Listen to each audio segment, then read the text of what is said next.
Hey everybody, praise the Lord. I want to show you something. I was dreaming of Jesus 3 times in one night, and the second time I was dreaming of him, I was in my closet in heaven, and he held my door open for me in the heavens, Revelation 3:8.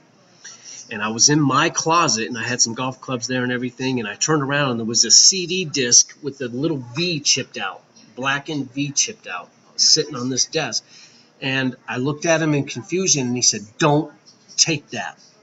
And some other things happened. I woke up, but this Steve Olson on YouTube guy has this stuff just recently being exposed. So these things are coming, and this dream was early, about 3 years ago.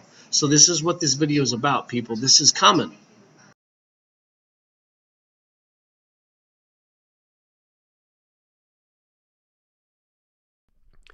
Man, so now we're walking in the same hallway, people, same man, same hallway.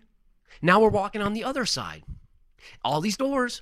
And then we come up to a door, and he himself opens up a door for me.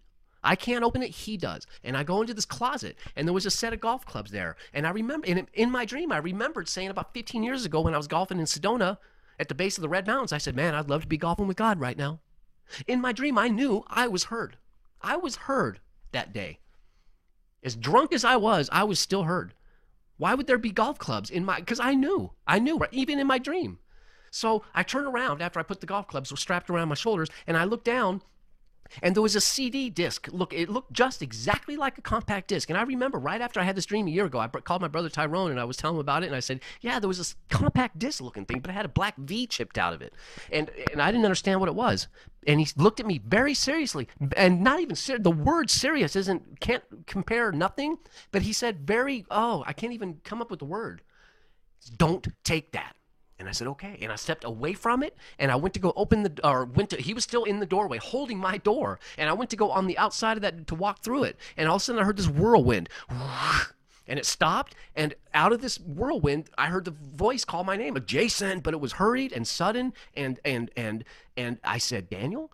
So here's, months later, people, I come across this video. And this is what it is. This is the coming strong delusion. This is coming. This is the return of the Nephilim.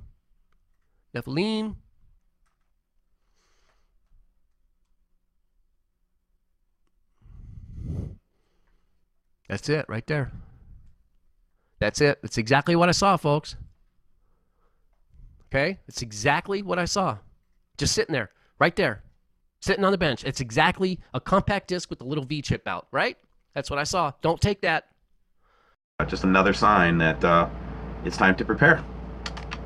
More ISS footage from today, earlier.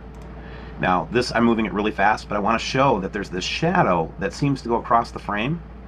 Do you notice that? Like there's a shadow coming from somewhere else? Let me play it one more time for you, and then, just take a look. And the other thing that I notice is these little dots don't seem to be all lens flares. It's an interesting take there on the ISS. That shadow. Remember, look at that, all right? Well, as Patton would say, I think that's a damn invasion. I know, right? So these are two frames taken at the same relative time from two different cameras.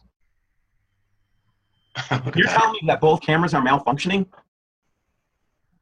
Well, they have to be, because otherwise, how do you explain that? Oh, that was just simply a software glitch. Could that be a fleet of spacecraft? Well, they look like they're flying to me 3 by 3.